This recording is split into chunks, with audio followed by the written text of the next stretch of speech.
just a few things before we get into it. Just the usual trivia stuff. So this one came out in, I believe it was 94. Yes. And I think this was during what we call the Disney Renaissance. This is when basically Disney was on a roll in the 90s. Like they were doing a lot of great animated film projects like Aladdin, Beauty and the Beast, Pocahontas, obviously Lion King. I don't know if I'm missing anything else, but Little Mermaid, I think that's what kicked it off, if I'm correct.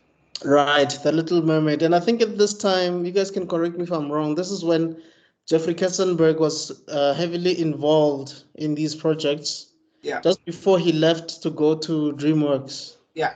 And do and then cool. he went to do what's this? The Prince of Egypt. Oh, and yes. Sad and Road to El Dorado and all those things. Yeah. But it's Shrek that we really know him for, because Shrek was like the ultimate anti-Disney movie. He kind of made Shrek as a punch in the face to Disney. right. He was But promised. I read somewhere that he actually did the Prince of Egypt because he was suggesting it at Disney for a very long time and they didn't want to do it. But he finally got to do it through DreamWorks. Yep. Yeah, and I think is it Ron E. Disney was CEO at the time, if I'm not mistaken. I think this is Walt Disney's nephew. I'm not sure that one. I'm not sure, but probably yeah, because I know he felt snubbed with that one, so then he left. Yeah, because he was supposed to get the slot, the top spot. Who's that? Oh, is it? Yeah, but then he went to DreamWorks Mm. because yeah. And this was actually the highest grossing animated film of all time before Toy Story. Yep. Because they had a budget of 45 million and it made 968.4 million at the box office. Crazy. Yep. That's close to $1 billion. When I was a kid, my whole family, we all went to the cinema to watch that movie on release week, and it was 94. Yeah. For real? Yeah, whole family. How was that experience? It was wild, dude, because like it was like nothing you'd ever seen before. Like I don't even know how to explain it to you. Wow, that's amazing. Yeah. I had no idea, man. Refresh your guys' memory from last time. When did Toy Story come out? I think Toy Story came out in 98 or 96. That's a good question. Yes. 95. 95. Oh, so it's a year after Lion King. Huh. And Disney hadn't bought them yet. Yeah, Disney had not bought them yet. No. Bought in the 2000s, I think. Yes. The early 2000s. Okay. I think Disney bought Marvel in 2008, if I'm not mistaken. 2006. They bought them in 2006. Pixar. They bought Pixar in 2006, no? Yeah. But I think they bought Marvel. But I think they probably bought Marvel in 2008, if I remember correctly, or 2009, somewhere like that. Yeah, 2009, December 31st, for $4 billion. Yeah, the last day of the year. Crazy. But yeah, anyway, so the cast includes Matthew Broderick. Matthew Broderick, man, this guy is, I don't know, I feel like he's slept on. He's one of the best actors. Love him. Yep. I love him, man. He was in Godzilla. He was in Spectre Gadget. Well, the first one, that is. And he was in The Cable Guy. He was also in. Do you remember this movie, Ferris Bueller's Day Off? That was his movie, yes. That movie is insane. Like that's one of my favorite movies of all time. I can add in that he was in one of my favorite films. It's by Mel Brooks with Nathan Lane, who voices Timon. Yes. And it's called The Producers. The Producers. Oh, yes. The Producers. Hitler in Springtime. Yes, it's a funny story. Is that the one with Uma Thurman? Yes. Yes. And Will Ferrell. They try to make a terrible movie on purpose, and it turns out to be amazing. I feel like Mel Brooks doesn't get enough flowers. Like Mel Brooks is one of the best comedy directors of all time. Robin Hood Men in Tights is still one of the funniest movies that's one of my favorite movies of all time. Didn't he do Spaceballs? Yes. He Yeah. did something. I can't remember what else he's done. Like everything's on the tip of my tongue, but I can't think of it right now. I Who, believe Mel Something Brooks? to do with Guns and kings. Saddles. What's that? Was it Guns and Saddles? The Western one. Okay. Yeah, I think he did that one. Blazing Saddles. Blazing Saddles. There we go. Young Frankenstein. Oh yes. I think he did History of the World. Yes.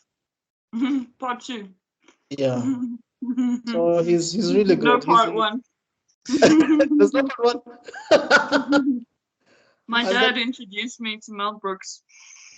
So and then- that's where my Nice. love for comedy has come from. Yeah. oh, dope. And then we have Jeremy Irons as Scar. I do know that I think he wasn't feeling so well during production, and when he was recording Be Prepared, Jim Cummings came in because Jim Cummings was playing one of the hyenas. It's Yes. Bonsai. Ed. Or something. Yeah. So yeah, he recorded some of those vocals, and then Jeremy Irons came back in, and I then played Ed, not Bonsai. oh Ed, oh Yeah, sorry, Ed. Yeah, that's what thing was saying. Yeah, because Ed is the one that doesn't talk, right? I believe so. Yes. Oh, That's a okay. good one. But I feel like we also need to give like Jim Cummings his flowers. Like that guy voiced so many characters in Disney. Darkwing Duck, Pete from Goof Troop. So many characters. Does Ham. I think he does Ham, right? No, that's John Ratzenberger. Jim Cummings does Winnie the Pooh. Oh really? Yeah, you're right. He does. He does. There's this thing that I saw on the internet. I don't know how true it is, but I keep seeing it. That he would find children in hospitals and he would talk to them as Winnie the Pooh. Oh wow, Oh, that's beautiful. that's pretty cool, man. Very sweet. Rob, were you the one that was telling me that Winnie the Pooh is like a metaphor of different kinds of depression or something? Was it you or was it someone else? It wasn't me. Oh, That's okay. That sounds like the Russian translation of Winnie the Pooh. I don't know if you heard about the Russian translation of Winnie the Pooh. Apparently, it's very existential. Like apparently, like the things that Eeyore says and Winnie the Pooh say are deep compared to the English version, to American version. So, Really? yeah, That is crazy. it's very interesting. Yeah. Wow. Okay. So yeah, you have as I was saying, Jeremy Irons plays Scar, the villain, of course. Jeremy Irons has been in Die Hard 3. He was in Watchmen, the series. I don't know if you guys have watched Watchmen, the series. It's really good. Yeah, I haven't yet. Nah. He's played Alfred Pennyworth in the DC Yes. universe, like The Flash, Justice League, and he was in Moonlighting, and Dead Ringers and Lolita. So yeah, that's him right there.